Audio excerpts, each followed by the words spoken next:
Hey, Brian from SnakeBytes here. This week's show is all about these little cute guys, leopard geckos. You're watching SnakeBytes.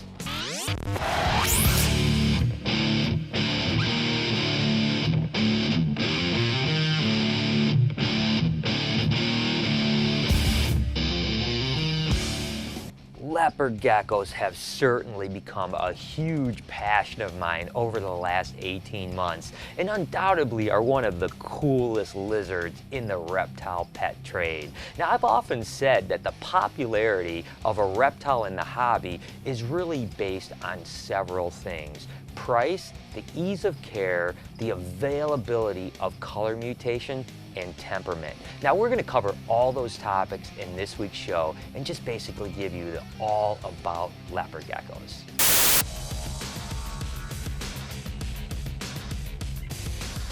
What's the typical lifespan of a leopard gecko if cared for properly in captivity? A, 10 years, B, 20 years, or C, 30 years? Go ahead and answer down below in the comments and check back later in the show to see if you have the right answer. In this week's Reptile Report Spotlight, we'll be highlighting geckoforums.net. Go ahead and check out the URL down below or click on the link in the description. Let's first talk about where these cute little buggers are from. They're from the deserts of Asia, all over Pakistan and into the northern areas of India. Now, what makes leopard geckos pretty interesting is, unlike a lot of the gecko species, they have these cute eyelids. It makes them adorable too.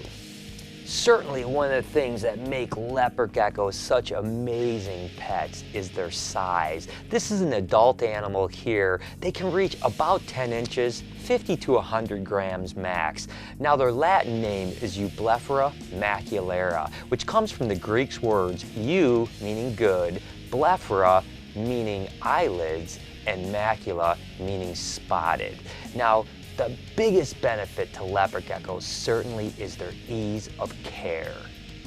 Leopard geckos are nocturnal, so there's no need for one of those expensive UVB setups, which is a huge plus if you're thinking about the cost of getting into a pet lizard. The ease of care is so amazing, and they do really well in a rack system. Now, if you're keeping them at home, a 10-gallon aquarium is perfectly fine for an animal's entire life. But you can see this simple setup that we have. We use paper on the bottom of the cage, fresh water dish all the time, a dish of mealworms that's dusted with vitamin powder, a separate dish just with the vitamin powder because they'll actually eat the vitamin powder, which is really good for them, and then a hide box just like this with coconut fiber on the bottom and a hole cut out of the top so they can climb in. And as you can see, they spend a whole lot of time in this coconut fiber. Now, the ambient temperature should be 78 to 82 degrees with a hot spot of 90 to 95 degrees. And that's pretty much the basic setup.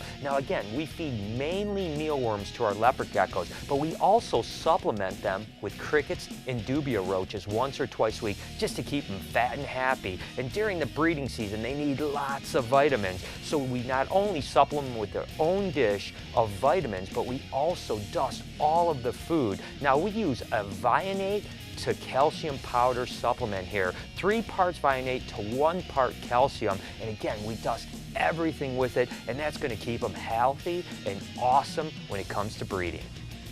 We use coconut fiber for the bottom of the nest box. Now, some people use vermiculite, perlite, or even sphagnum moss, but we've had really good success with the cocoa fiber, and we spray this down twice a week. What it does is not only helps the animal keep hydrated, also sheds very well, but it's a great medium for them to dig in and lay their eggs. One of the great things about leopard geckos is the fact that they have a built-in barometer to see if they're healthy and happy, and that's that nice big fat tail. That's where they store all their nutrients, their excess food, and their hydration. If you ever notice this tail start to thin out and not be nice and big and fat, that means that there's a little bit of a problem. Now, during a breeding process, it could just be egg production, it could be a little bit of stress, but once we see that thinning out, the best thing to do is separate them out into their own cage, give them a little bit extra food, a little bit of extra crickets, maybe a roach or two, and that'll balloon back up. So it's a great way to know if your leopard gecko is healthy and happy.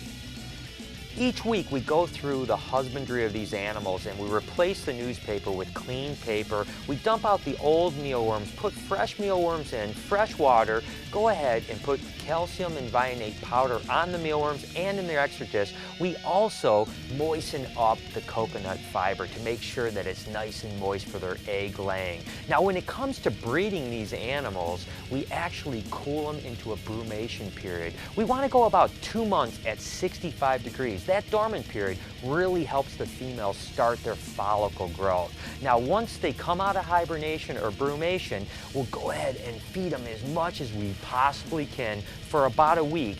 Then we start introducing males into the females' cages. Now we actually put 3 to 4 females per cage and introduce the male for 3 days, then give him a few days off to go back in his own cage, get some food so he doesn't stress out. If all goes well, within about 2 to 4 weeks, we're gonna start to find the little eggs. And that's what time of the year is now. You guys wanna look for some eggs? Let's go check this out. Of course, the best part for me of keeping reptiles is finding eggs and hatching little babies. Now, leopard geckos will have 2 eggs at a time, and a female can actually have up to 10 clutches a year, but more typically between 4 and 6 clutches. So that's a lot of eggs for these females. And what they do is they go into this cocoa fiber and they actually bury the eggs in there. So it's almost like a little bit of an Easter egg hunt. I always just get all the animals out of here so that they're not in my way. And I just kind of always notice that they're going to typically bury them in the corners when I see them. So I start over there and look at that.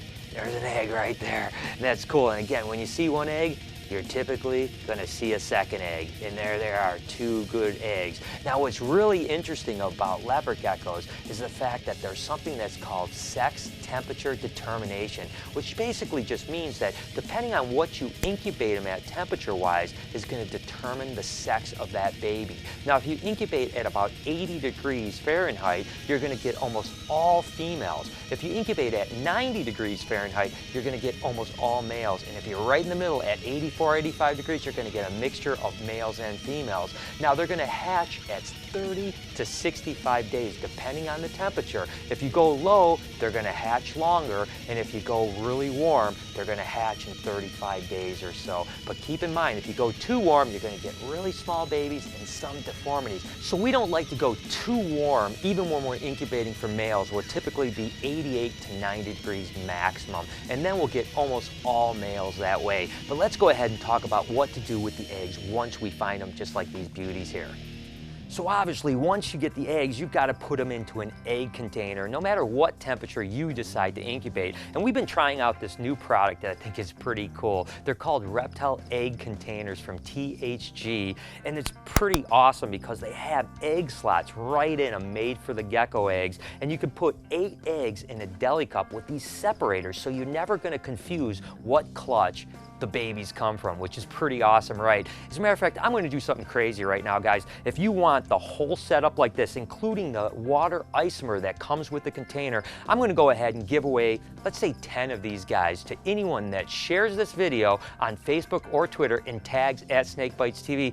You know, I'm always trying to give you cool stuff. But once you get this all set up, all you have to do is put the eggs right in these slots right here. And again, I fill up this water isomer maybe about 1/4 to 1/2 inch. I don't want them getting too close to the eggs, but you want about 95% humidity in the box, but you don't want too much moisture. And then right on the top, you can just mark right here what cage it comes from. That way, when this thing hatches, you know exactly what the parents are. This is a pretty cool invention, and I'm definitely digging it.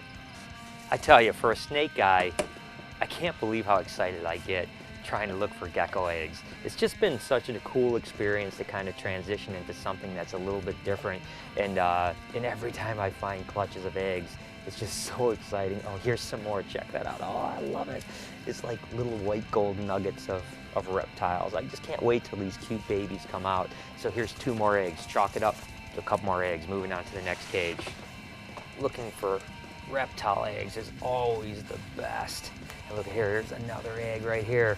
Now this is unusual. This happens quite a bit with geckos. I find 1 egg. Now again, typically a female will lay 2 eggs, and sometimes they're pretty good at hiding them because every now and then they're not right next to each other. They're on the complete opposite end of the nest box. In this case, I don't see another, oh, there it is, look at that.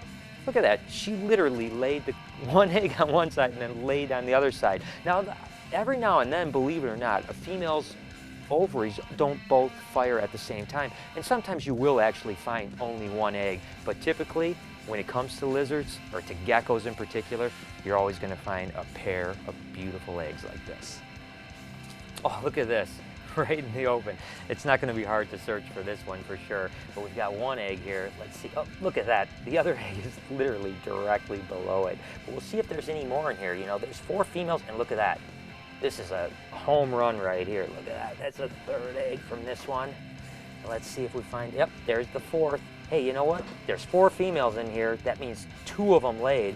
You never know. There might be even more eggs in this clutch. Now, what's interesting about gecko eggs is unlike snake eggs that you have to be really gentle because the embryo attaches to the top. When it comes to geckos, you can actually roll the eggs, although I'm still pretty gentle with them. Maybe it's just that habit of being careful with reptile eggs, but believe it or not, if you do rotate these eggs, the embryo will rotate along with it. Whereas with snake eggs, they adhere to the top, you roll it over, the little embryo will drown. But I tell you what, just so excited. Look at 2 months from now, or even less, we're gonna have little baby lizards. I don't know about you guys, but I'm absolutely geeked right now.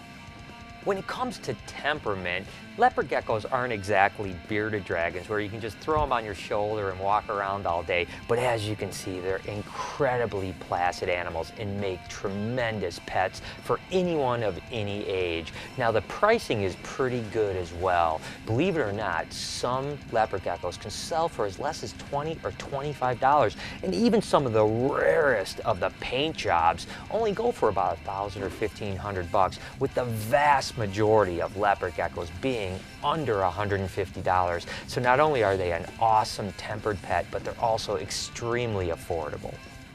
And speaking of paint jobs, my God, are leopard geckos polymorphic. They come in almost every color and flavor that you can imagine. And there's really 3 types of genetics when it comes to leopard geckos. There's recessive, there's codominant, and there's polygenic. And polygenic is actually a line-bred trait that brings out a particular phenotype or color phase. Now, the majority of leopard geckos are actually polygenic or have some form of polygenic in their breeding. I know it gets confusing, guys, but let's break it down just really quick.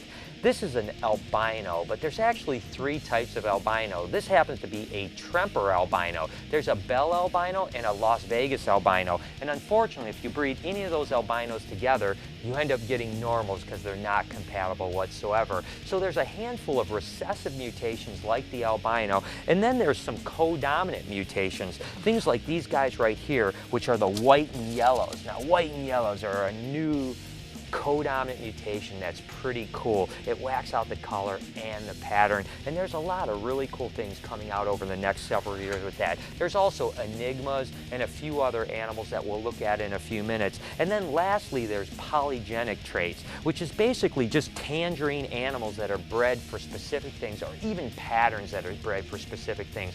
Then to make it even a little bit more confusing, there's actually the eye pigmentation, which is basically a striped animal that was bred together in order to produce patternless striped animals, like this guy right here. And then when you breed the patternless striped animals to stripe or other patternless stripe, you get what they call ECLIPSE animals. The ECLIPSE are just animals that have different eye pigmentation, and it also oftentimes has wacky patterns as well, which is cool because then polygenically you can breed that wacky pattern to something else and make all kinds of cool looking leopard geckos. Again, gets a little weird. Well, to take it even one step further, there's another eye pigmentation that's been proven out just over the last few years, and that's called marble eye. Now, again, it's a recessive mutation just like the ECLIPSE, but the marble eye really doesn't mess up the pattern. It just makes some really cool eye pigmentation. So again, leopard geckos are pretty confusing, but once you get the overall idea of what's going on with the codominant, the recessive, the polygenic, the eye pigmentation, it's not as hard as you might think. I just want to take this time now and show you some really kick-ass leopard geckos. Now this is a cool little gecko here. This is a snow TREMPER white and yellow het ECLIPSE. So basically what you have going on is the snow gene being codominant, the TREMPER gene being the albino recessive, also the het ECLIPSE being recessive, and then the white and yellow being codominant. So there's a lot of genes mucking around in this animal, but look at that cute face. This is a cool little animal here. This is called a raptor, and if you're wondering what raptor means, it means red-eyed albino, patternless TREMPER orange. It's got a kind of crazy name, and there's actually aptors as well, which just is the same thing, just minus the red eye part. But that's basically what it is, and that's a gorgeous animal. These guys are really cool. This is a reverse striped bell, which is again another form of albino. And then take a look at this guy here. This is actually a white and yellow bell albino. Wow, the orange just absolutely pops on that animal. This is a bold stripe MACK snow. The MACK snow part is codominant, and the bold stripe is a polygenic trait, which makes a spectacular animal. This is a pretty cool animal here. This is a super snow super raptor. This is a white and yellow TREMPER albino. Now I showed you the white and yellow bell albino earlier. It's just amazing how the different albino lines really react with things completely different. That's what makes each of the lines pretty cool to work on their own right. This was one of the first mutations that really hit the leopard gecko world and kind of took it by storm. It's called a Murphy's patternless. When it first came out, they were actually calling them leucistic leopard geckos. Of course, a leucistic is void of all color and should be all white. This animal is far from white, but it's a recessive mutation, and I still love them to death. This is a SUNGLOW TREMPER albino. Now the SUNGLOW part means that it's albino and hypomelanistic. Now the hypomelanistic is just lacking the black dots on the animal, which is a polygenic or line-bred trait. This is a bold stripe bell albino, and again the bold stripe is a polygenic trait that's basically being bred for that really bold striping pattern. And this is pretty cool here because this is actually a HYPO bold stripe bell albino as well, and it's just kind of got that really cool lavender stripe to them, so I'm definitely digging these animals. Can't wait to see what we get with babies. This is a super MACK snow. Now the MACK snows were one of the early mutations as well, and this is the super form of a codominant mutation, which basically means if you breed two MACK snows together, 1 in 4 on average are going to come out super snow. Now what's a little weird is their heads are just a little bit weird shaped compared to the other mutations. It doesn't seem to affect them whatsoever, but just a little bit more of a pointy nose. This is a tangerine enigma. Now the enigma gene is another dominant gene, much like the white and yellow, but it really whacks out the pattern and color of things. Now unfortunately, enigmas are the one leopard gecko that have some neurological glitches, which often means they'll kind of spin around and walk in circles. So I only have a couple enigmas in my entire collection, and I don't think I'll be breeding very many of them, but they truly are spectacular animals. This is a TREMPER bold stripe. A really awesome super snow het ECLIPSE. A polygenic super hypo. This has two polygenic traits, hypo and tangerine. This is a hypo white and yellow. What a beauty. This is one of my favorite geckos, Raptor double snake eyes. This cute little monkey is a hypo bell white and yellow. And this is a reverse stripe. Dark hypos are lacking the black dots, but still have plenty of dark pigment. I absolutely love this super hypo tangerine. Take a look at this snow white and yellow. Wow! As you can see, leopard geckos have it all when it comes to cool animals to own as a pet. I don't know about you guys, but I'm completely addicted and enamored by these amazing animals. I hope after this show, you guys are too. What is the typical lifespan of a leopard gecko if cared for properly in captivity? If you said B, 20 years, you're 100% correct. Good job. So there it is. I hope you guys enjoyed the show. These little guys have certainly become a big part of my life. And throughout the entire breeding season, including the hatch season, I'll be tweeting and Facebooking my way through it. So make sure to follow me over at SnakeBytesTV. Until next week, you've been watching Snake Bites.